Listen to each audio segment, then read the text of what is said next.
சிரஞ்சீவி வந்து யோசிக்கிறாரு, எப்படியாவது வந்து இந்த புடவைய வந்து குடுத்துட்டு, இந்த புடவையில இருக்க லெட்டரையும் வந்து இவங்ககிட்ட குடுத்துடணும் அப்படின்னு சொல்லிட்டு யோசிக்கிறாரு. உடனே வந்து விஜயசாந்தி எப்பவும் போல சிரஞ்சீவி வந்து வம்புக்கு இழுக்குறாங்க. அடுத்து வந்து நீங்க எப்படி சொல்லாம அந்த ப்ரொஃபசர் கிட்ட வந்து நீங்க வந்து எல்லாமே பண்ண முடியும். அந்த காலேஜ் ஓனர் கிட்ட நீங்க எல்லாமே சொல்லியிருப்பீங்க அப்படின்னு சொல்லிட்டு பேசிட்டு இருக்காங்க. அதெல்லாம் கேட்டு நான் எதுவுமே சொல்லல பாப்பா அப்படின்னு சொல்லிட்டு இருக்காரு. எவ்வளோ சொன்னாலும் வந்து மேற்கொண்டு மறைக்கிறாரு. எவ்வளோ சொன்னாலும் பாரு உண்மைய ஒத்துக்கிறானா பாத்தியா? அப்படின்னு சொல்லிட்டு அப்படியே யோசிக்கிறாங்க நம்ம விஜயசாந்தி. சரி பாப்பா இத விடு.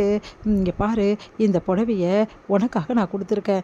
என்னோட பிஸ்னஸில் ஃபஸ்ட்டு புடவை உனக்கு தான் நான் குடுத்துருக்கேன்.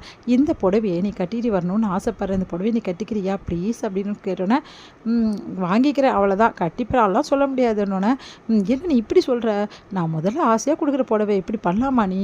ப்ளீஸ் ப்ளீஸ் எப்படியாவது கட்டிக்கோ அப்படின்னோடனே, பிரித்து கட்டினா தானே இவன் அந்த லெட்டரை பாப்பா, இல்லைன்னா இவன் எடுத்து பீரோவில் வச்சு எப்படி லெட்டரை பாப்பா? அதெல்லாம் வேலைக்கு ஆகாது. எப்படியாவது கட்ட வைக்கிறோம் அப்படின்னு சொல்லிட்டு யோசனை பண்ணிவிட்டு, ப்ளீஸ் எனக்காக ப்ளீஸ் அப்படின்னோடனே, சரி சரி ரொம்ப கெஞ்சாதீங்க, உங்களுக்காக இந்த புடவையை நான் கட்டிக்கிறேன். ஆனால் ஒரு கண்டிஷன், இந்த புடவையை வாங்கினதுக்காக நீங்கள் ரொம்ப ஓவராலாம் பண்ணக்கூடாது சரியா? அப்படின்னோடனே, நான் ஏன் ஓவராலாம் பண்ண போகிறேன்? அதெல்லாம் ஒன்றும் இல்லையே, மனசில் எதுவும் நினைக்கக்கூடாது. நான் மனசில் என்ன நினைக்கிறேன் உனக்கு எப்படி தெரியும்? கண்டிப்பாக நினச்சிருப்பீங்க. அதனால தான் நான் என்ன மனசில் நினைக்கிறேன்னு என் மனசு ஃபுல்லாக அந்த லெட்டரில் இருக்குது. அதை பார்த்தோன்னே என்ன பண்ணுவா? ஒரு வேளை வந்து அவள் மனசில் இருக்கிறத சொல்லுவாளா? என் மேலே பிரியம் இருக்குன்னு சொல்லுவாளா? இல்லை எதுவுமே இல்லைன்னு சொல்லிடுவாளா? என்ன பண்ணுறதுன்னு தெரியலையே, எப்போ இவள் கட்டுவா? நாளைக்கு காலைல வரைக்கும் வெயிட் பண்ணணுமே அப்படி சொல்லிட்டு என்ன யோசிக்கிறீங்க அப்படின்னோடனே, ஒன்றும் இல்லை அப்படின்றாங்க. சரி பிஸ்னஸ்க்கு உண்டான எல்லாமே வந்து ரெடி பண்ணி வச்சுட்டிங்க போல் இருக்கு. ஆமாம் சரி சாரி எல்லாங்க வாங்குனீங்க, ரொம்ப நல்லா இருக்கே அப்படின்னோடனே, வேற எங்கே? எல்லாம் நம்ம கடையில் தான். நம்ம கடையிலையே? ஆமாம் என் அப்பா கடையில் தான் வாங்கினேன். அங்கே போனோன்னே என்னாச்சு தெரியுமா பாப்பா அப்படின்னோடனே, என்ன ஆச்சு அப்படின்னோடனே நடந்த விஷயத்துக்கு எல்லாத்தையுமே வந்து சொல்கிறாரு. இந்த மாதிரி வந்து அந்த புடவையெல்லாம் வாங்கினது, அதுக்கப்புறம் பேசுனது எல்லாத்தையும் சொல்கிறாரு. என் அப்பாவோட ஆசையோட இந்த பிஸ்னஸை நான் ஸ்டார்ட் பண்ணுறேன். ஏன்னா என் அப்பாவோட அந்த தொழில் வந்து நல்லா வந்திருக்குன்னா அவர் நல்ல மனசு தான் காரணம். அதே மாதிரி அவரோட புள்ள எனக்கும் நல்ல மனசு இருக்குது. அதனால் கண்டிப்பாக இந்த பிஸ்னஸ் வந்து சக்ஸஸ் ஆகும். கண்டிப்பாக உங்களுக்கு சக்ஸஸ் ஆகும். என்னோட வாழ்த்துக்கள் அப்படின்னு சொல்கிறாங்க.